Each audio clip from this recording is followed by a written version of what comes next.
Hello, scent, invisible, yet one of the most powerful keys to memory. Think for a moment. The aroma of chestnuts roasting on the stove in your childhood home, or the perfume once worn by someone you loved. A single breath can take you back to a forgotten day in your past. Perfume. That is the name humanity has given to its ancient attempt to hold this magic in its hands. From the fragrant oils offered to the gods in ancient temples, to the essences that marked nobility in medieval courts, to the bottles that have become a signature of identity and remembrance in modern cities, perfume has never been only about smelling pleasant. It has carried culture, emotion, and memory. In this journey, we will explore the enchantment of scent, how it has shaped societies and how it may transform us in the future. Because sometimes a scent touches not only the nose, but the soul. The neuroscience of smell. The sense that awakens memory. Among all human senses, smell holds the most direct and powerful connection to the brain. It is not merely a detector of the environment. It is a deep biological bridge linking emotion, memory, and behavior. When odor molecules enter the nasal cavity, they are detected by receptor cells located in the olfactory epithelium.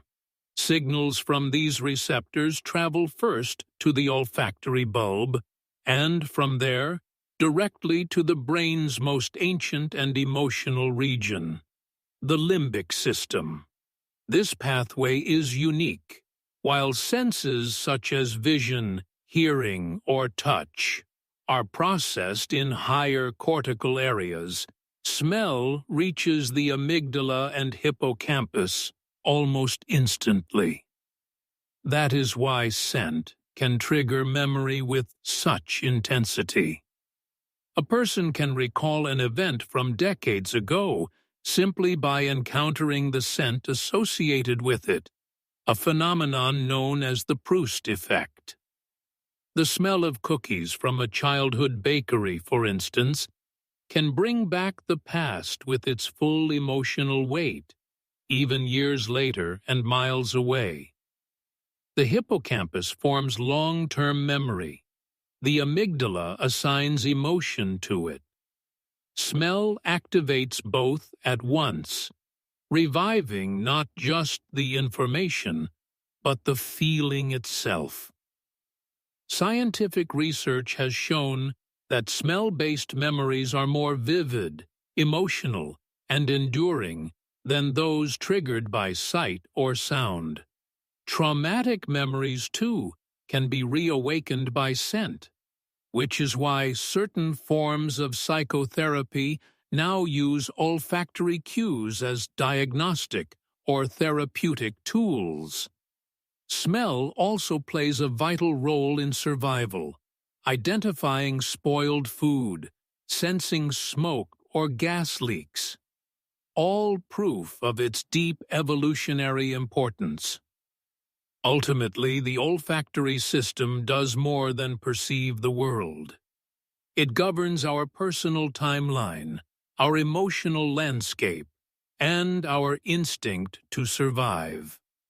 From this perspective, perfume is not merely an aesthetic creation. It is a neuroscientific instrument, a bridge between memory and identity, sacred smoke, scent, and ritual. In the ancient world, the story of scent through history carries a meaning far deeper than simple pleasure. It is about communion with the divine, purification of the soul, and the mystery of life after death. In ancient times, fragrance was both a physical and a metaphysical instrument. Incense, oils, and natural extracts were not merely cosmetic. They were pathways to the sacred. The very word perfume comes from the Latin perfumum, through smoke. It reminds us that the origin of fragrance lies in ritual fire, in the sacred smoke that rose toward the heavens. Egypt, fragrance for the gods. In ancient Egypt, scent was one of the most precious offerings to the gods. Temples were filled with incense as priests entered divine presence. Ceremonies were accompanied by anointing the body with sacred oils. One of the most renowned blends, kifai, was prepared with myrrh, frankincense, cinnamon, and wine, not merely to emit aroma, but to calm the mind and purify the spirit. When Egyptians embalmed their dead, they coated the bodies with fragrant ointments, a way to delay decay and send the soul to eternity, wrapped in divine scent. Mesopotamia, perfume. Recipes on clay tablets. The civilizations of Mesopotamia regarded scent as an essential part of both ritual and daily life. Clay tablets from Sumerian and Assyrian eras contain detailed perfume formulas, evidence that perfumery had already reached a systematic, even proto-scientific stage. Statues of gods were washed with aromatic oils. Temples were offered resins like myrrh and frankincense. Fragrance thus became a language of devotion and a marker of identity, binding society together through shared ritual scent. Ancient India, the tradition of attar. In India, the culture of scent flourished through floral and botanical oils. Attar, natural essential oils distilled from flowers and woods, was used both in religious ceremonies and in daily self-care. Fragrances of lotus, jasmine, and sandalwood accompanied meditation, prayer, and the balancing of body and spirit. In Ayurvedic medicine, these oils were also valued for their healing powers. These three ancient civilizations saw fragrance not as luxury or vanity, but as a sacred language, a bridge between mortal and divine, between the body and the soul, between life and eternity.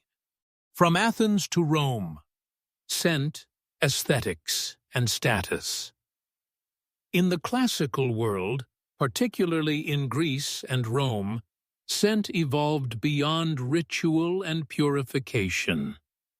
It became a symbol of beauty, refinement, and social class, a silent signature that spoke of one's identity without words. Greece, from healing to harmony. The Greeks approached fragrance with both philosophical and medical insight. Hippocrates believed aromas helped balance the mind and body, while Galen and Dioscorides prescribed perfumed oils as treatment for various ailments. To smell pleasant was to embody harmony, physical, moral, and aesthetic. A well-chosen scent signaled elegance, intellect, and self-respect. In this era, beauty was inseparable from cleanliness, and fragrance became a mark of both attraction and social grace. Rome, the fragrance of power and excess. In the Roman Empire, perfume use reached an extraordinary level of extravagance. fountains flowed with perfumed water. Bathhouses exhaled clouds of aromatic steam. Curtains, garments, even walls were scented. The wealthy anointed their bodies multiple times a day, perfumed their hair, and infused even their food with fragrance. Certain blends were worth more than gold. Scent became not just an indulgence, but a declaration of privilege. Writers like Pliny and Seneca criticized this obsession, arguing that the Roman passion for fragrance mirrored the moral decay of luxury itself. Yet, this very excess defined perfume's cultural transformation, from sacred offering to worldly possession, from ritual purity to social identity. By the end of the classical age, perfume had descended from the realm of gods to that of humans, from temple smoke to the skin, becoming the invisible language of civilization. The science of perfume in the medieval Islamic world. While much of medieval Europe was marked by poor hygiene and a fading interest in scent, the Islamic world not only preserved the culture of fragrance, but elevated it into a true scientific discipline. Perfume was no longer merely a matter of aesthetics or religious ritual. It became a field that united chemistry, medicine, and philosophy. This era witnessed one of the most transformative, yet often overlooked milestones in perfume history: the rise of the attar tradition and the birth of chemical distillation. Ibn Sina and the Distillation Revolution. The most revolutionary advancement in perfume production came in the 10th century with the Persian polymath Ibn Sina, Avicenna, who perfected the process of distillation. Through this method, pure essences could be extracted from plants, enabling, for the first time, the creation of alcohol-based perfumes. This technique not only enhanced the longevity of scents, but also allowed the precise separation of fragrance notes, giving rise to more refined compositions. Ibn Sina's work laid the foundation not only for perfumery, but also for pharmaceutical chemistry. His methods and texts would later influence the development of Western medicine. The art and alchemy of attars.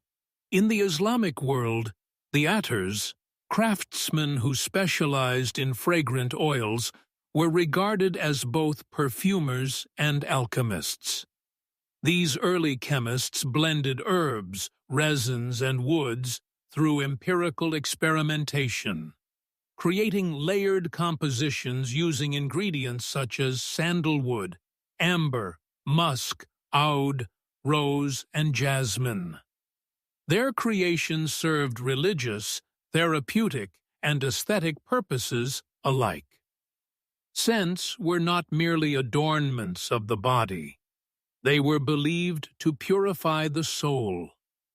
Within Sufi traditions, fragrance held a latif quality, subtle, graceful, and spiritually elevating.